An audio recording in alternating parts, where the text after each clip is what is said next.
बेटियां कितनी प्यारी होती हैं। मैं ना घर में बैठा था, फरागत थी, तो मुझे इस खेल का नाम नहीं याद कि बच्चे क्या खेल रहे थे। वो पर्चियां डाली थी, एक पर्ची पे लिखा था बादशाह, एक पे लिखा था वजीर, एक पे लिखा था काजी और एक पे लिखा था चोर। उन 4 पर्चियों को बंद करके ना फेंक देते, फिर सारे एक एक उठाते थे।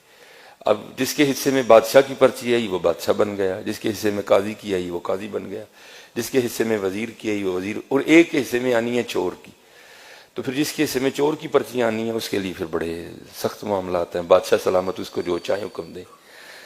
अब जो मेरा बड़ा बेटा है उसने क्या किया हुआ है, उसने पर्ची को ना थोड़ा सा फाड़ दिया है बादशाह वाली को। तो बेटियों को नहीं पता चल रहा कि बड़ा भाई हमारे साथ क्या कर रहा है, तो वो बार बार बादशाह बन रहा है। वो बेचारी कभी कोई चोर बन रही है, कभी वो किसी को कह रहा है मेरी जूती पॉलिश करो, किसी को कह रहा है। मैं बैठा देख रहा हूँ सारा। मैंने कहा यार एक ही करना है। मैंने कहा जी मुझे भी खिलाओ। एक को ड्रॉप कर दिया, तो फिर वही वाला काम मैंने किया। मैंने पर्ची तो नहीं फाड़ी, लेकिन मैंने बादशाह वाली पर्ची पे ना पेन से निशान लगा दिया। अब 2-4 बार बादशाह बन के मैंने उसे खूब काम करवाया। तो मैंने कहा चल यार उन बच्चियों ने बादशाह बनाई है। तो मैंने अपनी बड़ी बेटी को कहा कि ये जिस पे निशान लगा ना तूने ये पर्ची उठानी है। अब बादशाह वाली उसने उठा ली, तो मेरे हिस्से में आ गई चोर वाली पर्ची। अब सबने बताना था कि क्या पर्ची आई है, तो सबने बताया। तो एंड पे ना मुझे सारे कहते हैं जी बाबा आप क्या बने हैं। तो मैंने कहा जी मैं चोर बना, मैं हुजूर के मिंबर पे बैठा, मैं झूठ नहीं बोलूंगा।